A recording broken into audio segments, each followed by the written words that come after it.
Quelle vision et quel facteur de succès pour la transition énergétique en Algérie? C'est le thème du 4e colloque organisé le 13 mai 2017 à l'École supérieure de commerce de Koléra par le Club Énergie de l'Association des ingénieurs d'État diplômés de l'Institut algérien du pétrole. Toutes générations confondues, ce colloque a réuni des professionnels des hydrocarbures ainsi que des spécialistes d'autres secteurs économiques. Les organisateurs ont tenu à convier des étudiants des différentes universités du pays. Loin d'une unanimité acquise, ce colloque permet une confrontation des différents points de vue sur la question ainsi que sur la hiérarchie des moyens pour y parvenir. La question essentielle étant: comment perpétuer une croissance sachant que l'ère des énergies fossiles voit pointer l'épuisement de ses réserves et qu'il devient évident d'envisager un nouveau système énergétique à l'instar des autres nations.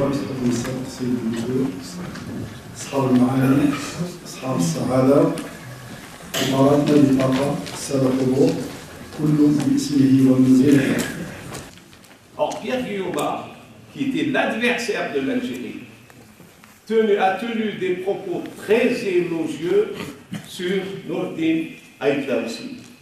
Il a reconnu c'est ce que j'appelle la reconnaissance par les pairs. Arfan al-Amtal, pas là-bas. J'espère que notre débat sera riche en enseignements et qu'il contribuera à aider la réflexion en cours sur les nécessités d'une véritable refondation de la politique énergétique nationale. Il faut sécuriser et accompagner les parcours pour reconnaître et valoriser les compétences, inscrire ces compétences dans les nomenclatures nationales, les classements de métiers et les accompagner. Les hydrocarbures de schiste, on peut produire en une année avec quelques investissements de quelques millions de dollars. Mais il faut, à la suite, avoir plus de puits en forage que de puits en production. Merci, Sidi Mohamed, pour exposer par des vigueurs particulières. Le premier défi est de faire face à la demande intérieure en croissance continue. La croissance de la population et l'augmentation appréciable du niveau de vie du citoyen, une très bonne chose par ailleurs, renforce l'idée de priorité du marché national de l'énergie qui est d'ailleurs clairement exprimée par la loi 2005, modifiée et complétée en 2013. Puis directeur de la division forage à Sonatrach. Donc il va nous présenter ses idées ou quelques pistes, comme il l'a dit lui-même, pour renforcer et pour redynamiser l'activité exploration. Je lui passe la parole. Les énergies renouvelables nous assurent une sécurité énergétique à long terme. Leur coût baisse effectivement constamment, même si l'énergie carbonée reste encore moins chère, surtout si l'on ne tient pas compte de son impact sur l'environnement. Rapidement, donc sur les questions de défi de la transition énergétique, voir un peu quelles sont un peu les problématiques qui naissent à la fois de la mise en œuvre de ce modèle. Aussi, je pense qu'il est nécessaire, il est absolument nécessaire qu'on repose aujourd'hui la question de notre spécialisation internationale. Parce qu'à chaque fois qu'il y a crise, on les règle toujours de la même manière. Reprenez la presse de 1986 lors de la crise de pétrole. Et bien vous retrouvez la problématique d'aujourd'hui, telle qu'elle est aujourd'hui. L'après-pétrole, les énergies renouvelables, et une fois qu'il est pris au compte un peu, le pétrole, hop, tout disparaît, tout se met en ordre, l'harmonie du ciel et de la terre. La rationalisation de la consommation d'énergie implique des démarches volontaristes de tous et à tous les niveaux. Et puisqu'on est ici invité par l'association des ingénieurs, les ingénieurs ont une responsabilité importante dans la conception des projets, la conception de leurs décisions en matière de choix d'équipement. que le terme qu'il faut retenir dans la transition énergétique, c'est le terme rupture. La 4e révolution industrielle qui s'annonce est une rupture.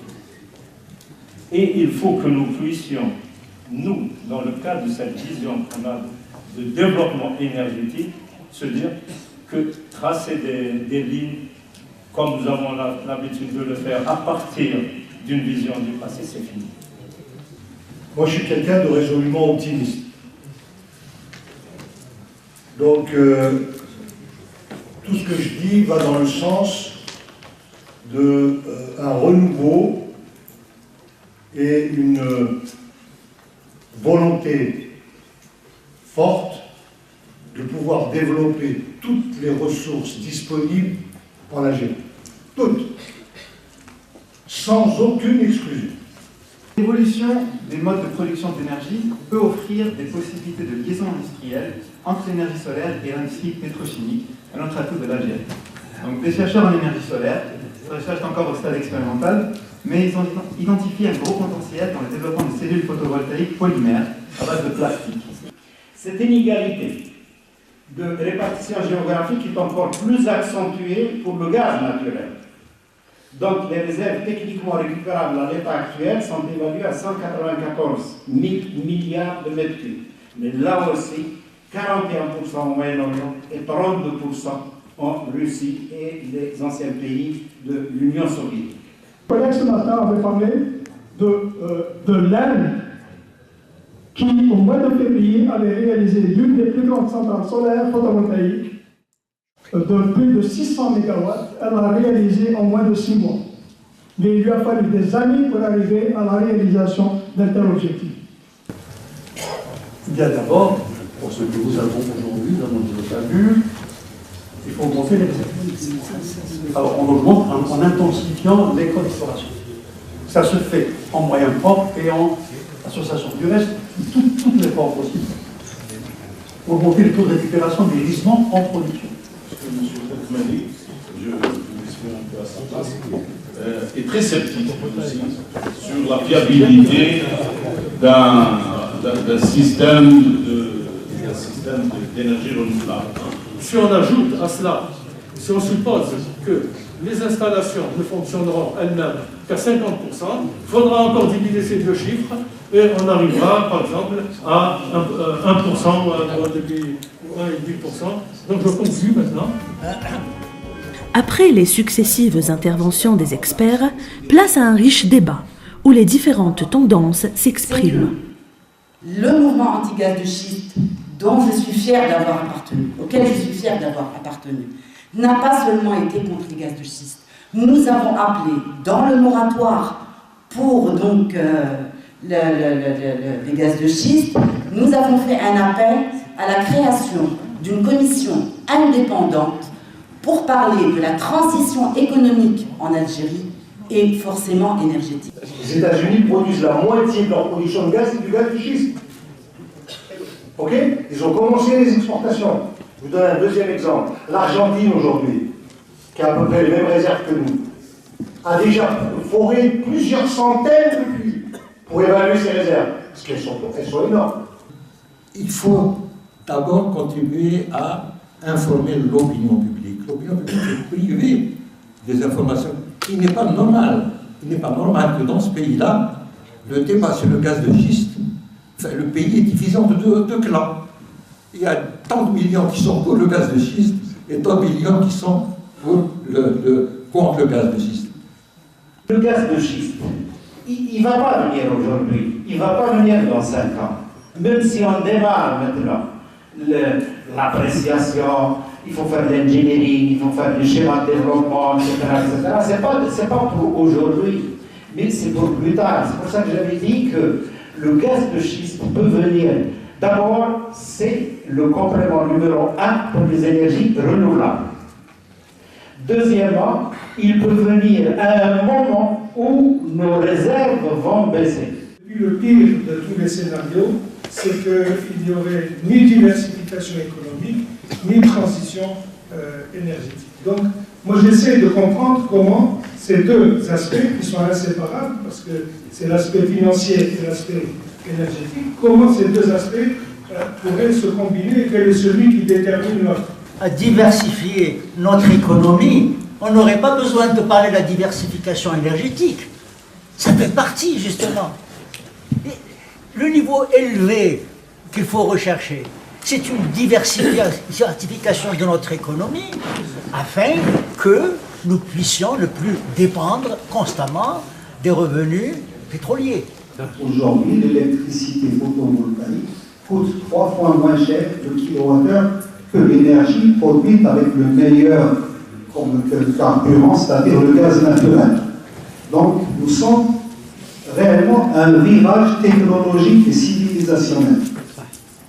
Deuxièmement, il y a une nécessité aussi pour notre avenir énergétique de continuer sur le gaz, puisque le gaz va compléter la production électrique par le photovoltaïque.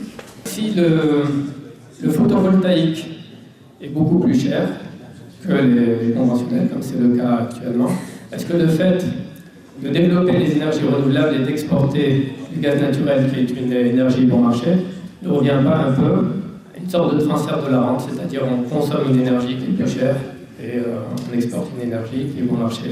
Je déplore une chose, c'est quand on parle de consommation domestique, donc interne en Algérie, on oublie souvent un facteur très important qui est le taux de natalité en Algérie. Tout le monde le sait. Je prends l'année dernière, en une année, on a eu, écoutez bien, vous le savez certainement, 1 million de naissances. Quid de la mondialisation? Quid de la chaîne mondiale de production des valeurs qui nous est imposée? Et il faut éventuellement revoir cette histoire de contribution des secteurs dans le cadre de la diversification. Et comme l'a dit Ghazali, je crois qu'il faut hiérarchiser. Il avait dit qu'on ne peut pas donc aller sur un modèle de transition énergétique avant préalablement d'avoir décidé de priorité dans la diversification économique. Merci. Mesdames et messieurs, nous arrivons au terme de notre rencontre qui a permis un échange d'idées sur les facteurs de succès de la transition énergétique en Algérie. S'il y a une chose à retenir, le solaire aujourd'hui, il peut être 3 fois moins cher que le gaz aujourd'hui. Mais il faut décider de le faire. Si on continue tout le temps à tourner en rond, on continue finalement à payer l'électricité cher. Parce que même si on le produit pratiquement à 13 dinars le kilowattheure, on le vend à 4 ou 5 dinars aux consommateurs. Donc l'Algérie, l'État subventionne jusqu'à 8 centimes de dollars le kilowattheure, ou 8 dinars si vous voulez le kilowattheure. Le plus grand gisement d'énergie nouvelle, c'est d'abord la fin des gaspillages. Quand on consomme, nous sommes en train de perdre l'équivalent de Hassim Saoud par an, uniquement à travers le gaz. Donc il y a une politique pour éliminer les gaspillages, augmenter l'efficacité énergétique. Et ça se traduit dans la politique de l'urbanisme. Là aussi, il y a beaucoup de gaspillage, la conception de nos maisons. Donc, si vous voulez, il ne faut pas se braquer les yeux sur les appels d'offres, d'abord sur la politique globale. Elle n'existe pas. Nous avons été élevés dans un environnement où nous étions défenseurs, non seulement du pays, mais défenseurs de tel et tel pays, défenseurs du prix du pétrole, défenseurs du gaz, etc. Nous étions des moudjahidines. Je dis, c'est terminé maintenant, il faut s'occuper du pays. Vous allez devenir pragmatique. Il faut devenir pragmatique. Il ne faut pas continuer à appliquer les tabous. Ce que je veux dire, c'est que nos potentialités sont énormes. Que, aussi bien en matière gazière qu'en matière d'énergie renouvelable, on a devant nous un avenir tout à fait prometteur. Vous êtes dans les énergies renouvelables, l'ADN n'est pas la même que les gens du oil and gas. C'est un autre type de réflexion. Et vous êtes challengé par vous réfléchissez financement, vous réfléchissez carbon emission, vous réfléchissez footprint. Donc c'est toute une autre ADN. Et il ne faut pas que ce soit la personne qui fait du oil and gas fasse du renouvelable. Ça, c'est l'expérience mondiale qui a montré qu'il faut vraiment une nouvelle casquette, il faut changer de veste, de casquette, changer de peau, être dans un pot énergie renouvelable. Le pétrole, c'est pas la fin maintenant. Il faut continuer à rechercher les potentialités en matière d'énergie fossile. Également. ne serait-ce que pour faire la jointure, parce que nous sommes vraiment au ras de... Est-ce que vous connaissez, vous, l'état de nos réserves actuellement? On ne le connaît pas. Et les statistiques qui sont publiées sont fausses. Pas que l'Algérie s'occupe des prix de l'énergie. Les prix de l'énergie, c'est une donnée externe. Et alors, si vous voulez avoir une phrase, le dernier plan de l'Algérie, le plan quinquennal 85-89, à la page 60, c'est un document officiel, il est écrit « L'absence de diversification de l'économie, entraîne une crise grave en cas de baisse des prix, mais une illusion de la richesse en cas de hausse des prix. » C'est-à-dire même lorsqu'il y a une hausse des prix, ça donne une illusion de la richesse. Et c'était écrit, je pense, par des gens comme Belkahla, par des gens de haut niveau, comme Mouloud Mokram, Belkahla, Ali Hamdi, Allah yarhamou, etc. C'est-à-dire, il ne faut pas s'occuper des prix, il faut arrêter de s'occuper. Ça a été dit indirectement, les prix, ça relève un peu, il n'y a plus de fondamentaux. Alors, ajoutons à cela, comme ça je vous donne un petit scoop, c'est à l'ordre du jour. Vous savez, actuellement, toujours, le prix de l'énergie était fonction de la croissance économique mondiale. Mais on s'est aperçu qu'il y a une reprise de la croissance des 5 derniers mois en Europe, mais les prix du pétrole, ça baisse. Alors la question, je l'ai posée, mais je ne voulais pas encombrer les gens quand j'ai modéré le premier. Évidemment, c'est une question essentielle, substantielle. Est-ce qu'il y a une déconnexion entre la croissance économique et le prix du pétrole? S'il y a une déconnexion, ça c'est une nouvelle donnée, il faut en tenir compte. En tout cas, le prix du pétrole échappe totalement aux fondamentaux. Voilà. Il n'y a pas que le problème de la bureaucratie de chez nous. Enfin, non, il y a autre chose également. Mais quand tu prends l'ensemble, les sociétés, parce qu'il y a ça aussi, cette mentalité. Les gens croient que les sociétés étrangères sont là, ils jouent pour nous les exploiter. Mais non, ils ont d'autres choses à faire dans le monde entier. Il faut qu'ils trouvent les conditions. Alors les conditions, c'est pas tellement ce qu'ils gagnent ou ce qu'ils perdent, ça aussi, mais c'est les conditions, le temps qu'il faut pour avoir cette autorisation, le temps qu'il faut pour avoir ceci, cela. Quand ils ont un problème, très souvent ils viennent me voir. Je leur dis, mais allez voir le ministre. Mais alors il se refuse de nous voir. Alors je fous le patron dans son attraque. On n'arrive pas à le voir. Eh bien, écoutez, nous avons un problème, on n'arrive pas à le régler. Alors on n'arrive même pas à les avoir. Et bien, je fais téléphone, ils ne répondent même pas. Alors, bon, je dis, dans ces conditions, qu'est-ce que vous voulez? Bon, appelez votre ambassadeur, peut-être que lui, il peut vous aider. Puisqu'il est ambassadeur de votre pays ici, il téléphone le loisir, il téléphone son attraque. Mais on n'arrive pas, l'ambassadeur, on ne le reçoit pas. Alors, dans ces conditions, on va l'arbitrage.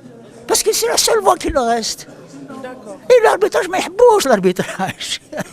C'est bien, mais l'arbitrage. Parce que ça prend du temps, ça coûte de l'argent. Et ça retarde absolument tout.